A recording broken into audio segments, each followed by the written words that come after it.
Pepe, de ese libro que al leerlo me lo tenía merecido, uno puede ver reflejada su historia de niño, ese niño judío con esas abuelas rusas tan cariñosas y tan buenas cocineras, como menciona allí, al Pepe Eliashev de hoy ha transcurrido toda una vida, ha corrido mucha agua bajo el puente, ¿no? Pero creo que esos primeros años de nuestra vida nos forjan y nos dan una impronta que la mantenemos durante toda la vida. ¿De qué manera lo atravesó esa cultura en su niñez? Uno se da cuenta de esto muy avanzada la vida, ¿no? Siempre se dice que si uno hubiera sabido antes, no hay manera de saber antes. La vida es una maestra que se hace sentir bien avanzada la existencia. A los 40 creemos que somos adultos y en verdad somos todavía unos niños. Y yo en verdad fui tomando conciencia del espesor de esos antecedentes, de esa cultura, de ese impacto, con el correr de los años. Tal vez cuando cumplí 50, ahí en ese momento se me hizo una suerte de gran iluminación sobre cuánto había de mi Pepe ya a los 50 años del niño que yo fui cuando fui niño. Pero sí, la respuesta es positiva, hay una enorme influencia. Habrá gente que diga que no, la influencia no quiere decir que uno no haya cambiado, pero somos lo que fuimos y somos como fuimos tratados. Claro, es esta mano que nos mece la cuna, ¿no? Sí, no existe... Perdón, ¿puedo interrumpir un segundito? Sí. Toma agua tranquilo. Ahí voy. Enganchame. No, la verdad que no existe una manera de pensar que el pasado no nos determina de algún modo, pero no determina en un sentido de que tenemos un camino inexorable. Hay quienes creen en la predestinación, hay quienes creen que hacemos la vida que en algún lugar fue escrita para nosotros. No, yo no hablo de eso, pero sí es cierto que sin predestinaciones demasiado determinantes, somos el producto de nuestra familia, de nuestro barrio, de nuestro país. Yo no hubiera sido el que soy. Tantas veces me pregunté cuando investigaba la vida de mis abuelos qué hubiera pasado si aquel barco, en lugar de venir a Buenos Aires, iba a Nueva York. Es una conjetura. Claro. La bifurcación de los caminos. Claro, ¿no? ellos tampoco sabían mucho. Ellos iban a América, como tantísimos inmigrantes. Yo nunca pude preguntarle a mi abuela porque no se dio la oportunidad o quizás yo no tenía la pregunta, pero si ella realmente sabía, si su familia era muy jovencita, que estaba viniendo a esta parte de América.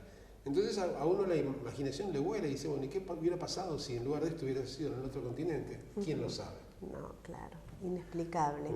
A partir de esa niñez que se vivió en Buenos Aires, un secundario en el Nacional Buenos Aires, Sí, ¿no? sí. Ya en épocas muy politizadas y donde había un cambio importante en nuestro país, ¿no? Sí. ¿Cómo se vivieron esos años? En realidad yo a veces me sonrío, a veces me enojo cuando en 2013 nos vienen a decir que la politización es un invento de estos tiempos o de este gobierno. En verdad, lo que yo recuerdo de la época de mi propio padre y de mi época de adolescente es que siempre hubo un fuerte nivel de politización, al menos lo que yo recuerdo de Buenos Aires, no sé si ha sido así en todo el país, estoy seguro que lo mismo es en Córdoba, en Rosario, en tantas ciudades universitarias, La Plata, Bahía Blanca, pero mi padre era un muchacho politizado, yo lo cuento en el libro, que fue de muy muchachito, un militante socialista, y yo, cuando ya tenía 10 años, recuerdo que cayó Perón en el 55, seguía con enorme interés todas las tribulaciones de nuestro país.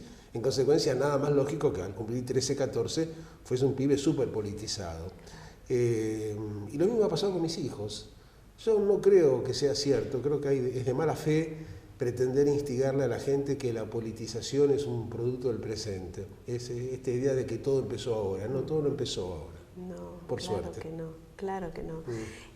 ¿Cuándo nace esta vocación por el periodismo? En verdad yo digamos así, no la legitimé o no la blanqueé hasta muy tarde. Yo como 5 años después de haber comenzado a escribir como periodista, respondía que yo trabajaba de periodista, no que era periodista. Yo no me daba vergüenza. Aparte en aquella época nuestro oficio no tenía el nivel de autoestima tan grande que tiene ahora, nadie era licenciado, ni mucho menos doctor. No había tantas vanidades. Había muchas menos vanidades y mucha más destreza, se escribía mucho mejor. Yo sé que quienes estén mirando por ahí dirán, bueno, este de los que piensan que todo pasado fue mejor. No, yo no pienso que todo pasado fue mejor, pero en mi oficio, en la tarea periodística, no había tantos humos en la cabeza. Se empezaba a los golpes. De hecho, yo fui convocado y contratado como redactor de una revista a los 19 años. ¿Y por qué? Porque había demostrado en la escuela secundaria que tenía un cierto don natural para escribir. Esto no es ningún mérito mío, no es un mérito mío. Yo rechazo que sea un mérito. Yo creo que es un don natural, como el de la palabra. Que yo lo haya perfeccionado, que lo haya pulido, que haya sido toda mi vida un enamorado del periodismo, sin duda, pero en esa condición de persona a la que no le costaba escribir es que fui contratado y comencé a ganarme la vida, que para eso trabajaba yo, para ganarme unos pesos como periodista. Me quedaba tan grande la palabra. Cuando yo veo ahora, me toca ver, ¿no es cierto?, muchachos y chicas que andan por los 23, 24 años y dicen, yo soy periodista. A mí me admira el desparpajo, ¿no? Yo no me dije periodista hasta muy avanzada mi carrera y aún así con mucho pudor. Hoy, evidentemente, hay un lugar ganado. Después de 49 años nada más que de ejercicio del oficio, se me podrá discutir mucho, pero lo que nadie me podrá negar es el camino recorrido. He hecho todo, radio, televisión, medios gráficos, revistas, agencias de noticias, 3 idiomas diferentes. Bueno, si eso no es un periodista, no sé qué es un periodista, ¿no? José, o Pepe, como le gusta que lo llamen, ¿en qué ámbito se siente más cómodo?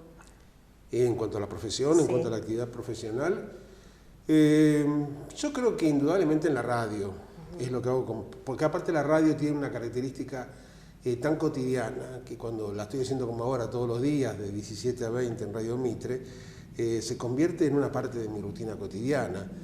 Pero también es cierto que escribo desde los 10 años.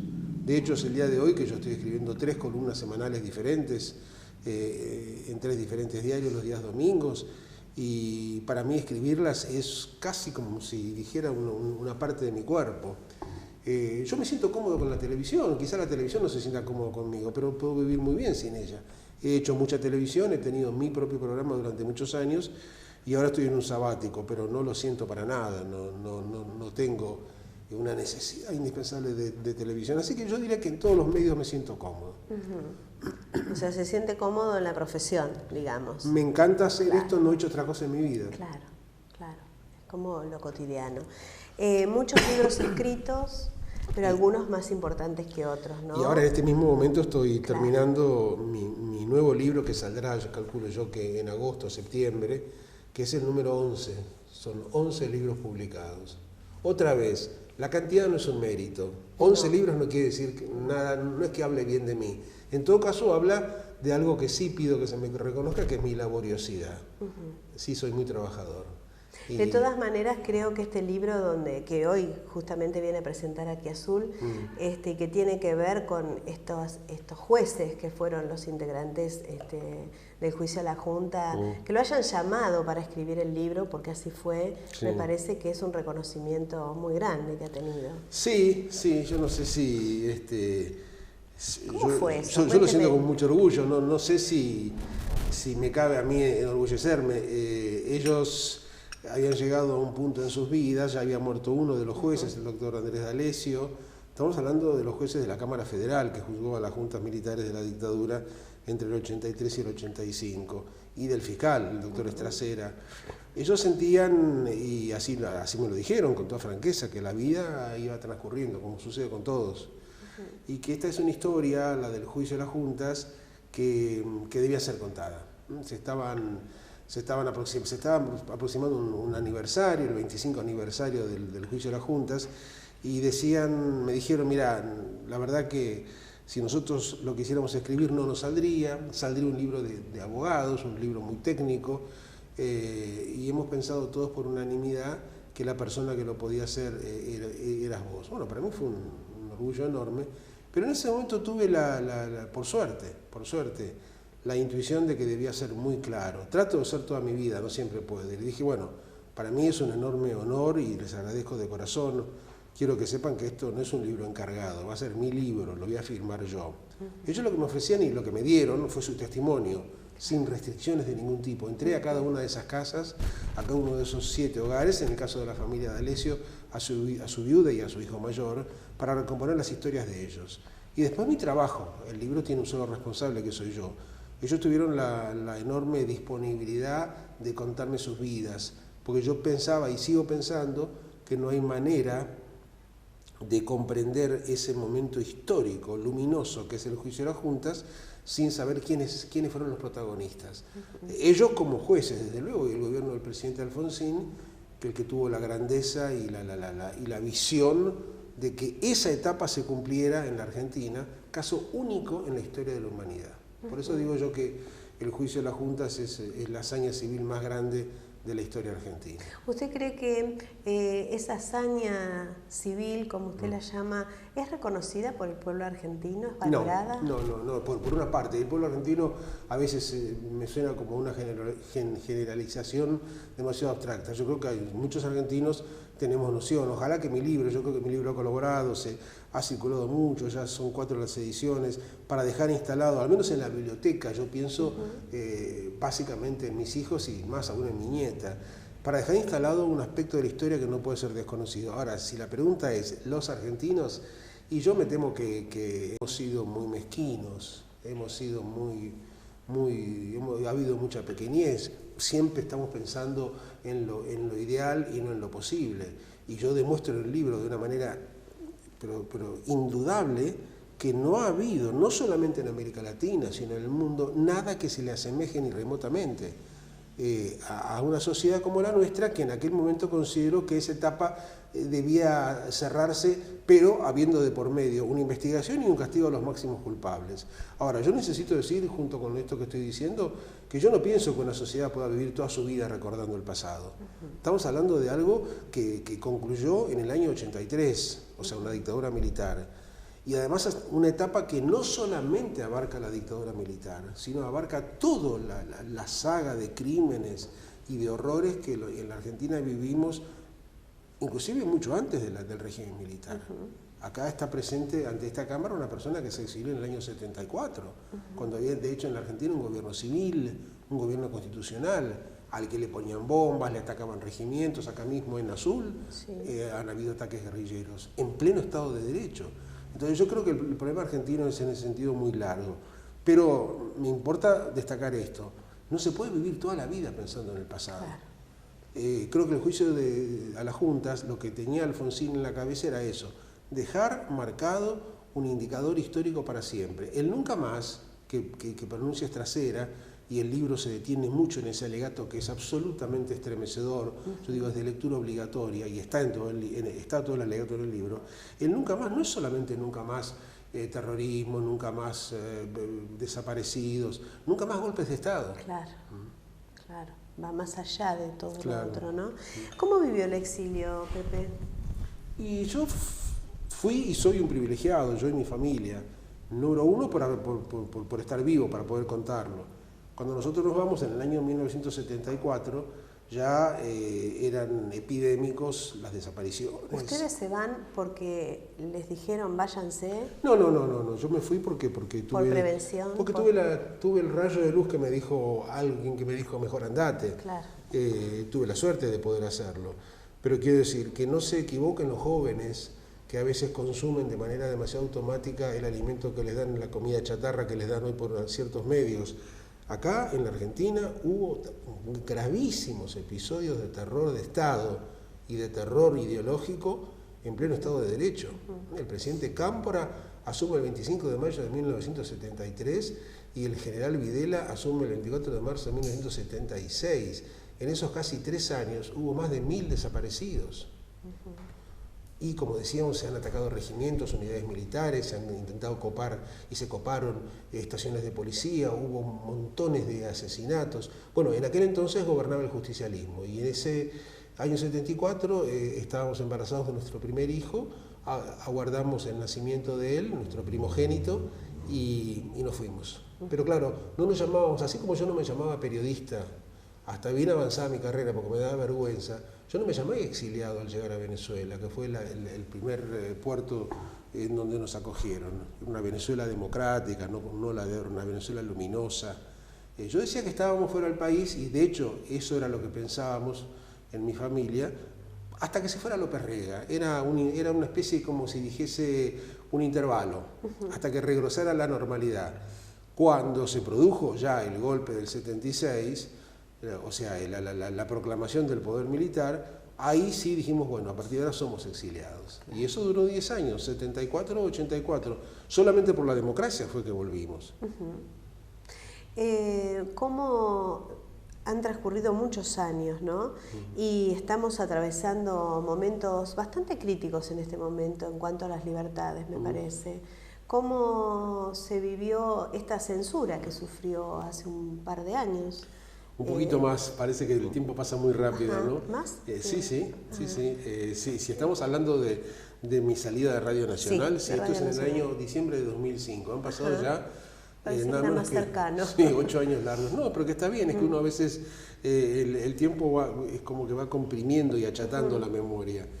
Bueno, para mí fue una parte ya una parte de mi vida, ni la primera y tampoco la última. Yo creo que mientras siga pataleando, seguiré de alguna manera u otra teniendo alguna que otra problemática. Pero vuelvo a decir, he sido muy afortunado porque si pudimos salvar la vida y poder, como parte de ese privilegio, vivir en el exterior, trabajando en todo momento como periodista, es porque soy un privilegiado, he tenido mucha suerte.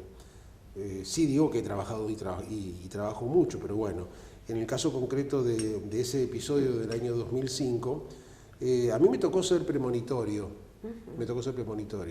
Mucha gente, en diciembre de 2005, hacía muy poquitos meses que se acababa finalmente de ratificar el liderazgo del presidente Kirchner, que había llegado en el 2003 con muy pocos votos. A mucha gente le costó, y hasta el 2008, 2009 le costó creer que se tratara de un caso político. Hablaban de un problema contractual, de una diferencia, ninguna diferencia. Yo trabajaba gratis en Radio Nacional, o sea, no tenía remuneración del Estado. Trabajaba a puro riesgo y a pura recaudación. Y sin embargo, ya se reveló a través del caso mío, que fue el primero, y de lejos el más grave, que este era un gobierno que no estaba dispuesto a tolerar en los medios del Estado ningún pensamiento que no fuese el de ellos. En consecuencia, bueno, sin ningún preaviso, sin permitirme siquiera despedirme de mi audiencia en mi programa de radio, me dejaron en la calle. Quiero decir que este programa de radio, que hoy está en el aire en Radio Mitre, Esto que pasa, yo lo fundé en diciembre del año 85. O sea que en cualquier momento cumple 30 años y no he dejado de hacerlo contra viento y marea. Cuando me sacaron de Radio Nacional, al poco tiempo conseguí un espacio en Radio Colonia, después en una radio más chica, hasta que finalmente fui recibido en Radio Mitre. Pero bueno, eso fue lo que ellos hicieron y comencé a sentirme ligeramente, no digo reivindicado porque es demasiado, pero reconocido cuando se advirtió, sobre todo con la ley de medios, que como decimos en computación, el disco rígido de este gobierno es una absoluta alergia y una total intolerancia para con cualquier cosa que no esté controlada por ellos. Y yo no era controlable y además soy una persona grande, conozco la historia, conozco a los padres de ellos y sé muy bien por dónde vino el tema en la Argentina. Pepe, ¿qué piensa de la ley de medios? Bueno, se llama ley de medios, a lo que en rigor de verdad es un instrumento absolutamente oportunista que creó este gobierno para apoderarse de los medios. Este es un gobierno que es autor de frases famosas que no tienen ningún sustento. Por ejemplo, democratización de la justicia, ley de medios. La ley de medios tiene 4 años, es de 2009, estamos en 2013 y hasta el momento de estar haciendo esta nota no han podido, más allá de vivir pensando que el fin del mundo es el Grupo Clarín, no han podido modificar en lo más mínimo el ámbito mediático. Al contrario, ¿qué tenemos hoy? Tenemos una concentración oligopólica formidable de medios gubernamentales. La mitad de los diarios de la capital federal son manejados por el gobierno. 4/5 partes de los canales de televisión abierta, 4/5 partes de las señales de noticias en cable están manejadas por el gobierno. Hoy los medios hegemónicos, la corpo mediática es esencialmente gubernamental, se maneja en la Casa Rosada. O sea, de querer sacar un monopolio que era Clarín, formaron otro monopolio. Es que además Clarín no era un monopolio, porque a nadie estaba obligado a comprar, como el diario Clarín. Usted en el kiosco ve 15 diarios. En la televisión está en el canal 13, que es Clarín, pero está también Telefe, que le gana a menudo el rating. ¿Cuál es la obligación? ¿Alguien a punta de pistola es obligado a escuchar Radio Mitre? Radio Mitre, mi programa incluido, está hoy primera en audiencia. ¿Esto lo hace la gente por obligación o por voluntad? Bueno, hay un caso bastante concreto en cuanto a la audiencia con Radio 10, ¿no? Sí. Que Radio 10 lideraba la mañana y a partir de... Lideraba todo, claro. la mañana y la tarde, y ahora quedó en segundo lugar. Yo soy el programa más escuchado de la tarde, por primera vez en 12 años para Radio Mitre. Entonces no había ningún monopolio. Lo que sí hay ahora es una concentración oligopólica en serio. Yo invito al televidente a que trate de hacer zapping y verá que de las 5 señales de cable, yo lo digo con toda, espero no crear ningún problema, pero lo digo con toda franqueza, tenemos 5 señales de cable en la Argentina: América 24, Canal 26, Canal 23, Crónica y TN. De esas 5, 4 son manejadas por el gobierno. De los canales de televisión abierta, que son los poderosos en serio, Canal 7, América TV, Canal 9, Telefe y Canal 13, los 4 primeros son manejados por el gobierno.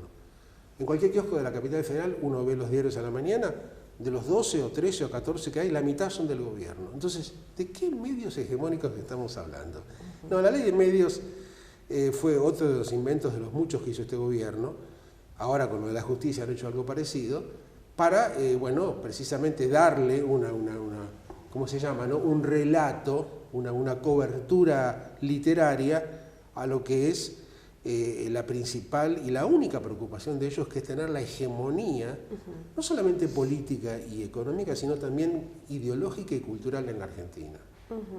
¿Cómo vivió estas marchas que se hicieron en todo el país masivamente y convocadas a través de las redes sociales? Porque realmente no hubo una convocatoria desde la oposición. No solamente no hubo desde la oposición, sino que estas marchas tienen un mensaje hacia el futuro que es verdaderamente revulsivo, ¿no? Tanta preocupación del actual gobierno por los medios, resulta que sin medios es posible que se junten, yo no voy a dar una cifra de personas porque no quiero inventar, pero centenares de miles de personas en muchas de las ciudades de todo el país, Buenos Aires incluida. Así que mi sensación es de regocijo como expresión de libertad. Son marchas muy multicoloridas, hay todo tipo de expresiones, algunas de las cuales con las que yo no me siento cómodo, otras sí. Y hay otro elemento nuevo que es muy diferente a lo que yo conocí en mi juventud, que la gente no va disciplinadamente a situarse ante un palco para escuchar a alguien que habla desde arriba. La gente no va a escuchar a nadie. Yo llamo la atención sobre este fenómeno que es realmente revolucionario. La gente circula, camina y nadie da discursos, nadie baja línea. Como se llama un programa del gobierno, bajada de línea. Acá nadie baja línea, la gente se encuentra. Y otra cosa muy importante, no hay pancartas partidarias. Y otra cosa muy importante, hay un clima muy familiar, muy de mucha, yo digo, de mucha bonomía. La gente siente que la calle también le pertenece. Ahora, si me preguntaran ¿qué surge de eso políticamente? Y yo por ahora no lo sé. Los pueblos tienen caminos misteriosos. Pepe, ¿qué lectura hace de que no hay un surgimiento de líderes naturales? Hablamos, por ejemplo, de la oposición, ¿no? Si vemos la oposición hoy, no hay un líder natural que surja y que digamos, bueno, la gente que no quiere esto va a ir, que se polarice, ¿no? Hay como una cantidad de gente que está surgiendo, pero tibiamente. No hay que desesperar. El doctor Alfonsín fue electo en octubre del 83 con el 52% de los votos. 2 años antes, ¿quién hubiera dicho que este abogado de Chascomús iba a ser plebiscitado por el pueblo argentino? Si no les gusta el ejemplo, les doy otro del otro lado. El doctor Carlos Menem, cuando va a la interna en el año 88 contra el doctor Cafiero, todo el periodismo, me hago cargo, y los encuestadores, bueno, lo daban a Cafiero por ganador porque Menem era pintoresco, porque tenía patillas, porque era farandulero, porque bailaba árabe, por todo lo que conocemos. Y le ganó. Y cuando Menem le ganó la interna a Cafiero, toda la clase, digamos así, la clase de los opinadores dijo, oh, qué sorpresa. La gente, la interna del peronismo, no es que era la sociedad argentina, prefirió a Menem y no a Cafiero. Así que yo no me desesperaría tanto. ¿Quién sabe dónde estamos en 6 meses? ¿Quién sabe dónde estamos en 1 año? ¿Quién sabe si ese líder ya está ahí y no lo estamos viendo y sin embargo nos está mirando? Y además digo otra cosa, más allá de que creo en esto que digo, de que los líderes nunca existen antes de tiempo, cuando Inglaterra lo llamó a Churchill porque era inminente la invasión alemana y porque ya se venía la guerra, era conocido como político conservador, pero nadie sabía que iba a ser el león que fue y el conductor, el comandante del Reino Unido para hacer frente a la barbarie nazi. Lo mismo de Gaulle, los grandes líderes de la historia no son proclamados antes de tiempo. Entonces eso, pero además no pensemos solamente en líderes, yo creo que se necesitan desde luego líderes democráticos, no líderes mesiánicos, que no me hablen de Hugo Chávez, ni de líderes carismáticos. Ni líderes paranoicos. Por supuesto, pero además de los líderes necesitamos inexorablemente estructuras. Están muy bien los cacerolazos, están muy bien las manifestaciones, pero se vota por partidos políticos. El sistema puede ser muy repudiado por muchos, o puede no entusiasmar a la juventud, pero no se ha demostrado que existe un sistema mejor. ¿Cómo ve la educación en nuestro país? En un estado catastrófico, catastrófico. Ese es uno de los indicadores más grandes de la patraña de que esta ha sido una década ganada. Esta ha sido una década perdida, no ganada. Simplemente aludo a la provincia de Buenos Aires, lo que ha sido una vez más este comienzo de año. Los gremios docentes, que cada vez más han perdido su característica de sindicatos de maestros para convertirse en gremios todoterreno, le han hecho un enorme favor a la educación privada, porque han alejado ya no solamente a la clase media pudiente que puede pagar los honorarios de las escuelas, sino inclusive a los sectores más humildes que prefieren hacer el esfuerzo de mandar a los chicos a un colegio parroquial, a un colegio privado, porque saben que por lo menos los van a contener, van a tener clase. Así que si vemos cómo después de 10 años de supuesto auge del modelo inclusivo, tenemos a la mayor provincia argentina colapsada porque vive con la espada de Damocles de que no va a tener clases, imaginémonos cómo está la educación argentina, ¿no? Yo creo que ahí la Argentina tarde o temprano va a pagar un precio, yo lo digo con mucho dolor, yo no me regocijo, claro. Va a pagar un precio altísimo por este populismo que se ha hecho, que termina desconsiderando el mérito y termina generando una masividad que en el fondo no es otra cosa que la consagración del atraso. Pepe, ¿usted recorre el país? ¿Suele recorrer el país? Bueno, yo no sé si recorro el país, pero así como vengo a Azul, a propósito de mis libros, permanentemente me invitan desde los más diferentes lugares. En el caso de Los Hombres del Juicio, sí, ha sido un caso muy especial porque de norte a sur he estado en todas partes. Estoy bastante disponible siempre, lo que pasa es que mi rutina de trabajo en Buenos Aires es muy fuerte y bueno, me tengo que escapar un fin de semana para poder cumplir. Decía esto porque quizá la gente que vive en Capital no nota que el interior del país está como desinformado. Uno mira un noticiero de los canales abiertos de Buenos Aires y solamente se ocupan de la problemática que pasa en Capital. Sí, esta es una vieja canallada que yo toda mi vida la he marcado. Puedo decir que cualquiera que lea artículos míos, columnas, o que me haya escuchado hablando en los más diferentes lugares, desde Misiones hasta Tierra del Fuego, yo vengo hablando de esto todo el tiempo. La mirada, yo ofrezco simplemente un dato que es pintoresco, pero que revela el grado de enajenación no solamente de los porteños, sino de lo que es el aparato mediático porteño. Cuando se da un teléfono en anuncios nacionales, casi nunca se pone el 011, el código porteño. O sea, el tomador de decisiones de un canal de televisión, de una radio, de un diario, de una revista en Buenos Aires, ni piensa que el jujeño, el misionero o el neuquino, para marcar un teléfono de 7 dígitos de Buenos Aires, tiene que anteponer el 011. Claro. Con eso quiero decir es que no aparece en la pantalla la idea de que este es un país en donde pasan cosas. Y a veces yo le regaño, a mí no me gusta usar la palabra interior, trato de no usarla, pero le regaño a los argentinos de otras latitudes que no se concentren más en sus propias cosas. Me dicen, bueno, pero Dios atiende en Buenos Aires. Sí, es cierto, ahí está el Congreso, está el Ejecutivo, está el Legislativo, están los grandes medios, pero yo creo que habría un poquito más de felicidad en las ciudades importantes del resto de la República si se ocuparan mucho de sus propios temas. Ahora, lo otro, y bueno, va a tener que haber un cambio cultural en los medios porteños para tomar conciencia de que no solamente pasan cosas a 10 cuadras. Yo cuento una anécdota de estos días, no sé cuándo se pondrá esto al aire en televisión, pero en este viaje de estos días, que presento mi libro en la provincia de Buenos Aires, antes de venir a Azul pasamos por Lobos y salimos a Lobos desde la ciudad de Buenos Aires, en un viaje que duró 5 horas, de las cuales 3 y media estuvimos parados en un piquete colosal. Y yo les dije a mis anfitriones que me llevaban en el auto, apuesto lo que no tengo, que mañana esto no está en los diarios. Y no me equivoqué. En las afueras de Buenos Aires, no estoy hablando de Oberá o del bosque chaqueño. Y el piquete era realmente monumental, había decenas de miles de vehículos bloqueados. No está en los diarios. Entonces, el periodismo porteño ha perdido la mirada. Están la mayor parte de los periodistas sentados a las redacciones mirando la televisión. Y si la televisión no lo muestra, el episodio no existe.